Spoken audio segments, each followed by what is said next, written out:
You only care about Dennis Schroeder. Ripley being finalized is an injured DeAnthony Melton, who's out season in 3 second-round area. Heading to the Golden State Warriors, Pershon. Just a few days ago, we made a video discussing what are the potential trades that the Golden State Warriors could potentially make. And believe it or not, the most likely scenario eventually came to fruition. The Golden State Warriors have officially agreed to a trade with the Brooklyn Nets. And this trade is significant because it gives us an insight into where the Golden State Warriors stand and how they view some of their players. So before we get to the content, make sure you drop like, subscribe, and turn on our notifications to get the latest NBA news straight to your device. And now that we get all that out of the way, do the intro.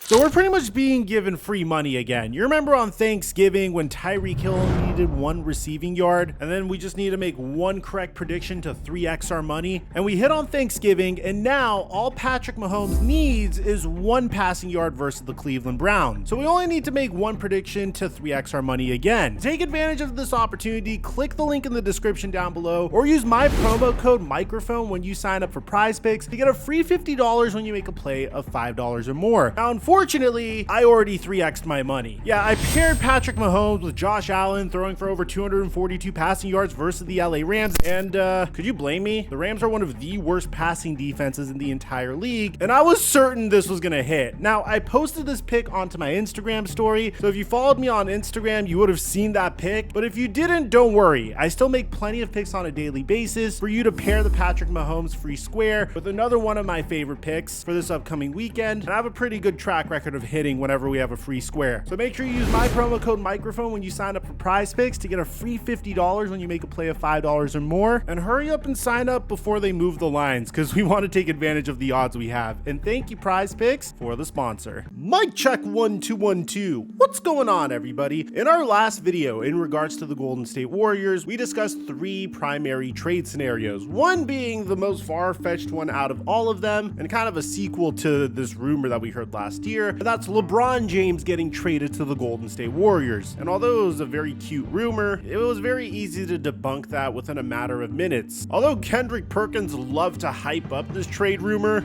my sources tell me that if LeBron James at any point comes out and says that he wants to be traded or he wants to entertain it, they're going to entertain it. No, it ain't no holding him back. Meaning, when Golden State called asking about LeBron, Rich Paul, his agent, silenced all that. Yes. If LeBron and they get to this conversation again, I'm hearing Rich Paul ain't getting it. Well, Ryan Windhorst brought us back to reality. Any trade that the Warriors make is going to be complicated. They have only $500,000 that they're allowed to spend more in this season. Any trade that they make, they really can't take on more money. It's possible if LeBron wanted it. Also, LeBron has a no-trade clause. I would just say that twice in the last 10 months, LeBron has had an opportunity to leave the Lakers. But LeBron has repeatedly made it clear he wants to be a Laker. And if that's the case, there's nothing really to talk about. It's not guessing or projecting. He's in it. They're not any good. So LeBron's just going to ride it out with this group? Your point is excellent. His actions say, I want to be a Laker. The big issue with trading LeBron from the Los Angeles Lakers to the Golden State Warriors would have been the fact that, 1, the Golden State Warriors would have had to gut out a large portion of their roster in order to make the trade happen, and 2, logistically, it just doesn't make sense. LeBron got the head coach he asked for, even though JJ Redick currently looks like he's regretting taking this job. Kind of feel bad for the guy. And the Lakers even went out and drafted his son. They crafted this unique strategy around Bronny's development where he was going to only play home games for the South Bay Lakers, and eventually they decided to pull away from that, which we have a separate video on Bronny's first incredible away game, and if it's up, we'll leave it in the end screen, but if not, it should be up tomorrow morning. So we were able to rule that one out very quickly. The next most likely trade that could happen was the Golden State Warriors trading for Jimmy Butler. But once again, there were some logistical issues here. In order to get Jimmy Butler, the Golden State Warriors would without a doubt need to include Jonathan Kuminga, DeAnthony Melton, Moses Moody, possibly one of their first round picks in the future, all for a 35-year-old Jimmy Butler who could opt out of his player option in the offseason offseason, which I'm not necessarily sure how likely that is at this point. In the past, superstars would easily do that because they could get more money on the market, but given the value of the aging star in today's NBA, there's a decent chance that Jimmy Butler could opt back in. But even if they did, would that necessarily yield a contending team for the Warriors? And the fact that they'd have to sacrifice all their depth to find out didn't really make a lot of sense for them, which brought us to the most likely scenario. Shams told us 4 days ago that the Brooklyn Nets are open to trading Cam Johnson, Dorian Finney-Smith, and Dennis Schroeder. The Golden State Warriors were interested in all three players. The Nets have received trade interest and opened exploratory conversations around forwards Cam Johnson and Dorian Finney-Smith and guard Dennis Schroeder. The Warriors are among the teams that have expressed interest in those three players. All three of these players fit into the Golden State Warriors seamlessly. Dorian Finney-Smith shoots over 40% from beyond the three and could play the power forward or the small forward position. The same could be said about Cam Johnson,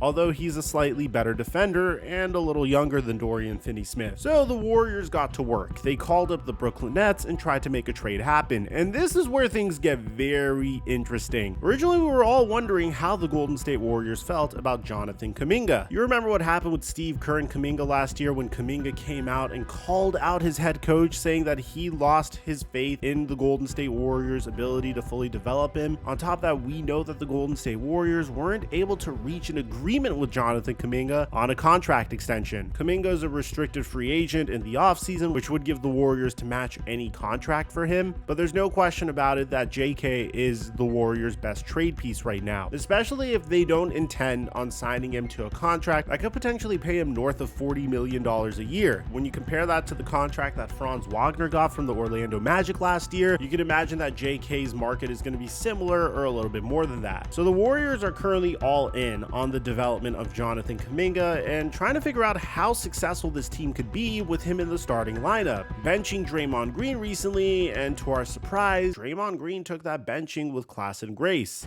Of course I'm okay with it. I have been one of JK's biggest fans since he's been here. And so if he has an opportunity to start, you can't be hypocritical and they're like, yo, we want him to start, but it'll be for you. And you can't be like, it's not for me. Like, that don't work. Like, I'm a fan of his. I want to see him do well. Now, the reason why this is all relevant is Shams would tweet out earlier on Saturday that Golden State is in a serious pursuit of Brooklyn's Dennis Schroeder. Schroeder has been one of the top lead NBA guards, pushing the Nets to a surprise start, contending for a playoff berth. Sides are in deep conversations, entering trade windows on Sunday. Now, I told you guys in our previous content to keep a lookout for December 15th. That's when teams could trade away the players that they signed in the offseason. And the Warriors wasted no time getting this going, because Shams Charania would announce that the Brooklyn Nets are finalizing a deal to send guard Dennis Schroeder and 1 second-round pick to the Golden State Warriors for DeAnthony Melton and 3 second-round picks. Sources told ESPN, a dynamic playmaker and scorer arriving to the Warriors. Now you might be thinking, Mike, why is this so significant? The significance of this trade is more on the periphery of the trade. The Warriors only have 4 second-round picks in the next 7 years, which is their 2026 and 2028 via Atlanta, their own 2029, and their 2030, which is their own or Minnesota's. It's very impressive that the Warriors were able to do this trade while only giving up second-round picks. But the significance about this trade was when Shams Charania initially tweeted out that the Warriors were in trade talks with the Brooklyn Nets in regards to Dennis Schroeder. The reason why the trade talks took so long because the Warriors were also asking about Cam Johnson in addition to Dennis Schroeder. The Warriors had the necessary salary to potentially acquire Cam Johnson and Dennis Schroeder from the Nets. Brooklyn was seeking out expiring contracts, which Golden State has an abundance of. So if that's the case, you might be wondering why it didn't end up happening. And Evan Siddery would tell us that after holding trade talks that included Cam Johnson along Dennis Schroeder, the Warriors were unwilling to relinquish Jonathan Kuminga to make it happen. Golden State then pivoted to focusing solely on Brooklyn's veteran guard as a key piece to their second unit. And honestly, I think they made the right decision here. Dennis Schroeder has been averaging 18 points per game, shooting 39% from beyond the arc, gives the Golden State Warriors valuable bench depth, and all they had to do is trade away an inefficient scorer that didn't really do much for them throughout the season. You would not be able to compete for a championship championship this year if you kept De'Anthony Melton. There's no question about it. You don't win championships by paying players that shoot 41% from the field, that average 20 minutes per game. That's how you take yourself out of the championship running. Dennis Schroder is a huge improvement here. He's having an incredible season for the Brooklyn Nets. The Nets made the right call here, and they essentially could rinse and repeat with De'Anthony Melton. They could improve his value within the next 2 months and eventually reroute him to a different team, or they could just keep him for the rest of the season. It's not that big of a deal if they do, because they got multiple second-round picks for Dennis Schroder. Now, obviously, they're looking to trade Dorian Finney-Smith and Cam Johnson as well. I'm expecting them to get significantly more value for those players, but the significance about this is that the Warriors don't seem to be willing to trade Jonathan Kuminga, and I can't necessarily blame him because he took a huge step forward as a power forward last year, and he's only in his age 22 season. The Warriors view Jonathan Kuminga as a huge part of their future, and it seems like they're completely reluctant to include him in a potential trade. At the end of the day, I give both sides an A for this trade. It's a home run for both teams. I'm glad that the Warriors didn't trade away Jonathan Kuminga for Cam Johnson either, but there's going to be plenty of more trades this week, so make sure you subscribe and turn on our notifications so you don't miss a thing. And aside from that, I'm your boy Mike. I'm dropping our mic